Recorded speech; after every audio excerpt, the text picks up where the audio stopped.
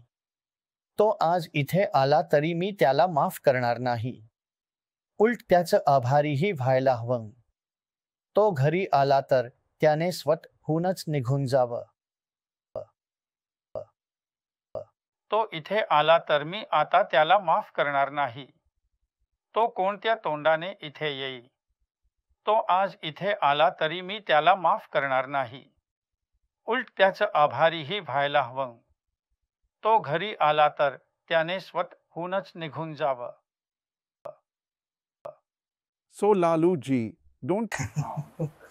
हो, मी त्याला बरेच काही गेल्या 2-3 निवडणुकांकडे बघितलं तर त्याने दोन्ही बाजूंनी लढाई लढली आहे आणि त्याच्या आणि भाजपाच्या मतांची एकूण संख्या सुमारे 45% आहे.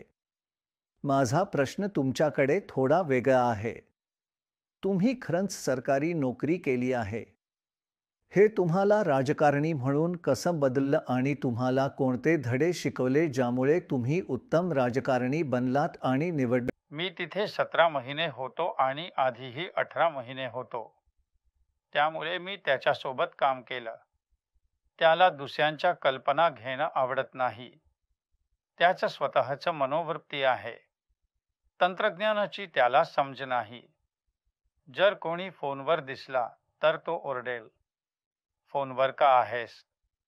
जग संपेल, सदैव फोनमध्ये गुंतलेत. पण माझं मत आहे की काही भविष्य नाही पक्षाचं. मधले लोक बीजेपी किंवा मध्ये सामील होतील. त्यांचं काही भविष्य नाही. आणि माझं मत आहे की आम्ही आमचं काम दाखवलं. निवडणुकीत जे आम्ही वचन दिलं. मी मुख्यमंत्री झालो तर 10 लाख लोकांना रोजगार देईन. आणि त्यावेळी नितीशजी म्हणाले, कुठून आणणार पैसे? तुमच्या बापाकडून मिळवाल का पैसे? अशक्य आहे. पण जेव्हा मी उपमुख्यमंत्री झालो तेव्हा असंच होतं. लोक मला विचारायचे, मीडिया विचारायचं. आता मी सरकारमध्ये आहे, मी काय सांगणार? म्हणूनच तुम्ही पाहिलं असेल 15 ऑगस्ट स्वातंत्र्य दिनी त्यांनी जाहीर केलं की आम्ही 10 लाख सरकारी नोकऱ्या आणि 10 लाख रोजगार देणार. ही कल्पना कोणाची होती? कोणी लोकांना वचन दिलं. आणि 17 महिन्यातच आम्ही 5 लाख लोकांना सरकारी नोकऱ्या दिल्या. नरेंद्र मोदीजींनीही इतक्या नोकऱ्या दिल्या नसतील कोणत्याही राज्य सरकारनं. म्हणून हे फक्त नोकऱ्यांबद्दलचं नव्हतं. आम्ही IT धोरण बनवलं. आम्ही पर्यटन धोरण बनवलं. गुंतवणूकदारांकडून मोह मिळवली. बिहारला 15,000 कोटी रुपयांची गुंतवणूक. पहिल्यांदाच आम्ही क्रीडा धोरण बनवलं. म्हणून खेळाडू जो कोणी पदक आणेल, पदक आणा, नोकरी मिळवा. आणि सर्वोच्च हुद्दा DSP स्तराचा. म्हणून आम्ही बदल करण्याचा प्रयत्न करत होतो. मी नवीन कल्पना आणत होतो. आणि मला वाटतं त्याला ते आवडलं नसावं. जसन त्यानं राज्यपालांच्या घरातून राजीनामा देऊन बाहेर पडताना म्हटलं की तो श्रेय घेत होता. पण मी त्याला त्यांची नावं सांग. You know, as Prannoy often says, there are some issues that are very important but people can't distinguish between parties because nobody has provided them. So what other issues are there that are moving the Bihari voter? Bihari voter, Bihari voter, Bihari voter, Bihari voter, Bihari voter, Bihari voter, Bihari voter, Bihari voter, Bihari voter. गेल्या विधानसभा निवडणुकीत तुम्ही बिहारच्या दक्षिण पश्चिम भागात खूप चांगलं केलंत. या निवडणुकीत तुम्हाला तिथेच जोर दिसतोय का? तुम्ही त्या भागावरच लक्ष केंद्रित करणार आहात का? आपल्याला पहिल्या टप्प्यात खूप चांगलं केलं. दुसऱ्या टप्प्यात बरोबरीचं होतं. आणि तिसरा खूप वाईट गेला. तिसरा म्हणजे कोसी आणि सीमांचल प्रदेश. आणि मगधात आपण साफ स्वीप केलं. आणि उत्तरेकडील काही भागात मागच्या निवडणुकीत काही जिल्ह्यात आपण तिकीट वाटून घेतली होती आणि आपल्या मित्रपक्षांना जागा दिल्या होत्या, म्हणूनच काही ठिकाणी आपण जास्त काळ निवडणूक लढवत नव्हतो. त्यामुळे आपली काडर खूप कमजोर झाली आणि मित्रपक्षांसोबत असताना तुम्हाला तिकीट वाटून घ्यावी लागतात, म्हणजेच काहीतरी द्यावं लागतं. म्हणूनच आपला पक्ष त्या भागात थोडा, तुम्हाला माहिती आहे ना, असा झाला आहे. कारण ते भाग जास्तीत जास्त अल्पसंख्याकांचे होते आणि अल्पसंख्याक भागात काँग्रेस खरंच तिथून लढायचं आहे. पण तरीही यावेळी आम्ही तिथून थोडं प्रयोग केलं. चंपारणचा भाग काँग्रेसकडे जाई. इथे सीमांचल कोसी जास्तीत जास्त काँग्रेसकडे जाई. तू खूप खोट बोललास. तुम्ही खूप खोट बोललात. अनेक लोकांची, अल्पसंख्याकांची आणि नेत्यांची हत्या केली. अलीकडेच अल्पसंख्याक नेते अन्सारी यांना विष दिलं गेलं. आता सगळ्यांना दिसतंय की कसम लोकांना फसवलं जातंय किंवा हत्या, जेल, ईडी आणि न्यायालयीन प्रकरणांमध्ये अडकवलं जातंय. त्यामुळे आता तुम्हाला देश चालवण्याची क्षमता राहिलेली नाही. तुम्हाला प्रत्यक्षातलं अंदाज वर्तवायचं असेल तर बिहारमध्ये परिस्थिती मला बिहारमध्ये एक खूपच उज्ज्वल दृश्य मला बिहारमध्ये एक खूपच उज्ज्वल मला बिहारमध्ये एक खूपच उज्ज्वल But younger kids should be contradicted. No, no. In his era, politics was much more caste-driven. How much of that still exists, or has it almost disappeared?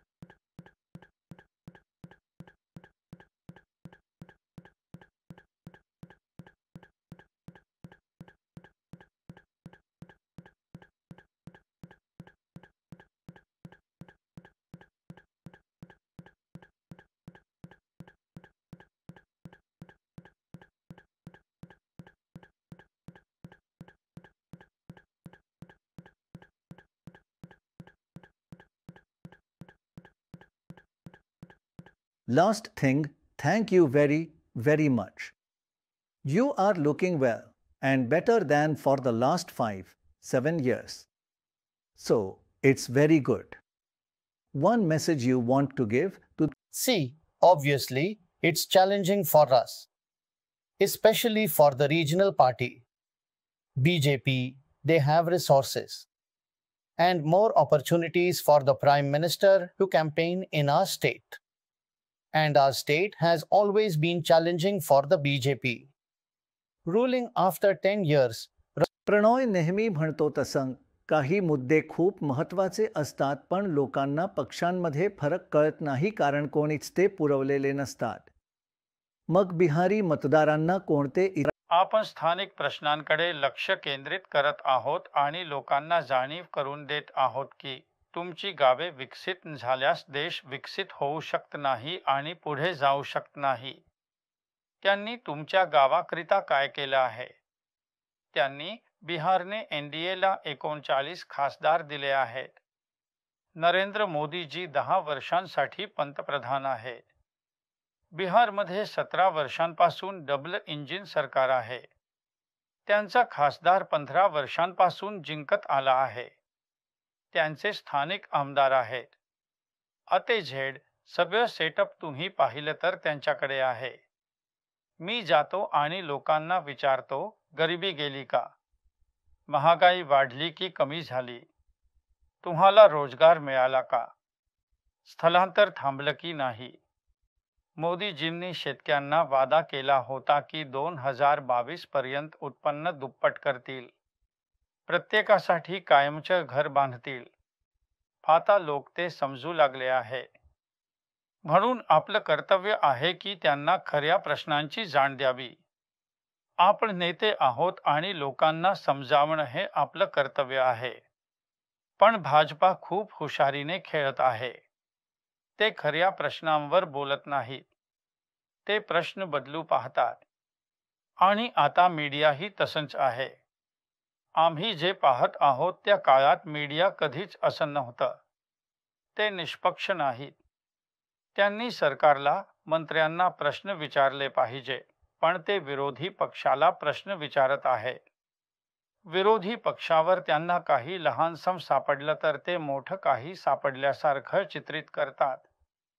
पण असंच जसं आसाममध्ये, महाराष्ट्रात झालं. मोदीजी निवडणुकीच्या वेळी जायचे, म्हणायचे की 70,000 कोटींचा घोटाळा झाला आहे, आदर्श घोटाळा केला आहे. पण अशा लोकांना मंत्रिपद देत आहे, जसं आसामचे मुख्यमंत्री, बिहारचे उपमुख्यमंत्री म्हणून मुख्यतः ते तंत्रज्ञानाचा खूप हुशारीने वापर करत आहेत.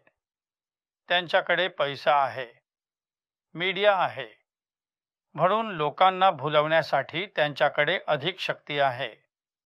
आता आपण एकत्र आलो तर जोपर्यंत मीडिया निष्पक्ष भूमिका घेत नाही, जोपर्यंत संविधानिक संस्था निष्पक्ष राहत नाही, कारण आजकाल आपण मीडिया किंवा संविधानिक संस्था पाहतो तेव्हा त्यांना भाजपाचा एक भाग समजून घेतलं जातं. जे काही भाजपा ठरवतं ते करतात. मोदीजी आनंदी होतील म्हणून आपण कठीण काळातून जात आहोत आणि खऱ्या प्रश्नांवर लोकांना समजावणं हे आपलं अधिक जबाबदारी आहे. तुम्ही मतदान करायला पाहिजे. पंतप्रधानाचं काम आहे रुग्णालय बांधणं, शिक्षण देणं, आरोग्य सेवा देणं, रोजगार निर्माण करणं. ते काय खातील, काय घालतील यावर बोलणं नाही. म्हणून हे खरं आहे. म्हणून सगळीकडे मोदीजी पुतिनांना अनुकरण करू पाहत आहेत. आम्ही विश्वास ठेवतो की जर आपण खऱ्या लालूजी, तुम्ही 70-72 मध्ये जनता पक्षात होतात आणि आज तुम्ही इंडिया आघाडीत आहात. तर आज तशी लाट आहे का जशी जनता पक्षाच्या काळात होती? की हे फक्त एकत्र येऊन काही जागा जिंकण्याचा प्रयत्न आहे? त्या वेळच्या सर्वसाधारण विजयासारखं नाही होणार. त्याला एक लाट म्हणा. ही भारताची लाट आहे. आपल्याला वेगळे दिसत असलो तरी आपण एक आहोत आणि ही लाट आपलीच आहे. आजच्या काळातील समस्या 1987 पेक्षा गंभीर आहेत. नेत्यांना असं वाटत नसेल पण देशाची जनता, मतदार ते सगळं समजून घेत आहेत. म्हणून त्याला एक लाट म्हणा. ही भारताची लाट आहे. आपल्याला वेगळे दिसत असलो तरी आपण एक आहोत आणि ही लाट आपलीच आहे. आजच्या काळातील समस्या 1987 पेक्षा गंभीर आहेत. नेत्यांना असं वाटत नसेल पण देशाची जनता, मतदार ते सगळं समजून घेत आहे. म्हणून त्याला एक लाट म्हणा. ही भारताची लाट आहे. आपल्याला वेगळे दिसत असलो तरी आपण एक आहोत आणि ही लाट आपलीच आहे.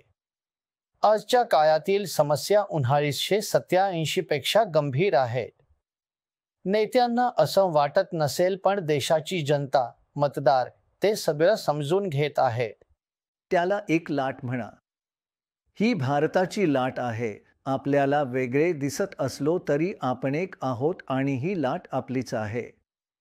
आजच्या काळातील समस्या 1987 पेक्षा गंभीर आहेत. नेत्यांना असं वाटत नसेल पण देशाची जनता, मतदार ते सगळं समजून घेत आहेत. त्याला एक लाट म्हणा. ही भारताची लाट आहे. आपल्याला वेगळे दिसत असलो तरी आपण एक आहोत आणि ही लाट आपलीच आहे. आजच्या काळातील समस्या 1987 पेक्षा गंभीर आहेत. नेत्यांना असं वाटत नसेल पण देशाची जनता, मतदार ते सगळं समजून घेत आहेत. म्हणून त्याला एक लाट म्हणा. ही भारताची लाट आहे. आपल्याला वेगळे दिसत असलो तरी आपण एक आहोत आणि ही लाट आपलीच आहे. आजच्या काळातील समस्या 1987 पेक्षा गंभीर आहेत. नेत्यांना असं वाटत नसेल पण देशाची जनता, मतदार ते सगळं समजून घेत आहेत. म्हणून त्याला एक लाट म्हणा. ही भारताची लाट आहे. आपल्याला वेगळे दिसत असलो तरी आपण एक आहोत आणि ही लाट आपलीच आहे. आजच्या काळातील समस्या 1987 पेक्षा गंभीर आहेत. नेत्यांना असं वाटत नसेल पण देशाची जनता, मतदार ते सगळं समजून घेत आहेत. त्याला एक लाट म्हणा. ही भारताची लाट आहे. आपल्याला वेगळे दिसत असलो तरी आपण एक आहोत आणि ही लाट आपलीच आहे. आजच्या काळातील समस्या 1987 पेक्षा गंभीर आहेत. नेत्यांना असं वाटत नसेल, पण देशाची जनता, मतदार ते सगळं समजून घेत आहेत. त्याला एक लाट म्हणा. ही भारताची लाट आहे. आपल्याला वेगळे दिसत असलो तरी आपण एक आहोत आणि ही लाट आपलीच आहे. आजच्या काळातील समस्या 1987 पेक्षा गंभीर आहेत. नेत्यांना असं वाटत नसेल, पण देशाची जनता, मतदार ते सगळं समजून घेत आहेत. त्याला एक लाट म्हणा. ही भारताची लाट आहे. आपल्याला वेगळे दिसत असलो तरी आपण एक आहोत आणि ही लाट आपलीच आहे. आजच्या काळातील समस्या 1987 पेक्षा गंभीर आहेत. नेत्यांना असं वाटत नसेल, पण देशाची जनता, मतदार ते सगळं लोकांचा सरकारवर राग आहे. लोक खूप चिडलेत. देशातील जनता खूपच संतापली आहे, पश्चाताप करत आहे आणि आपल्याला फसवून अशा माणसाला सत्ता दिल्याबद्दल खंत वाटते. बेरोजगारी, महागाई, गरिबी काहीही सुधारलेलं नाही. आपला देश ढासळण्याच्या कगार. लोक खूप चिडलेत. देशातील जनता खूपच संतापली आहे, पश्चाताप करत आहे आणि आपल्याला फसवून अशा माणसाला सत्ता दिल्याबद्दल खंत वाटते. बेरोजगारी, महागाई, गरिबी काहीही सुधारलेलं नाही. आपला देश ढासळण्याच्या कगारावर आहे. तो